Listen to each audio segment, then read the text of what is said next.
Are you looking? I want you to look at this really, really good. And then you answer the question. Are you hungry? No, not at all.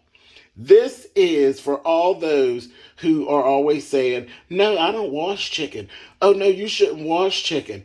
Look, this is chicken wings cut down for wingdings, okay? And just literally I just submerged them in the water. And I haven't cleaned them up yet. But they're just sitting in the water. There's nothing else in the water. This is just clear tap water. And do you see this? Whatever this is that has floated up. And you're telling me that I shouldn't wash chicken, that I should take chicken and just eat it. Just take this and just throw this in some grease.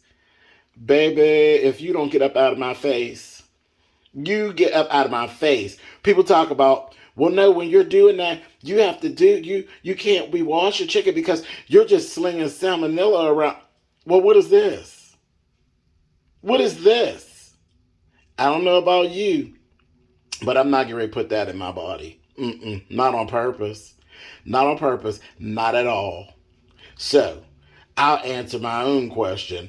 Are you hungry? No, really, I'm not.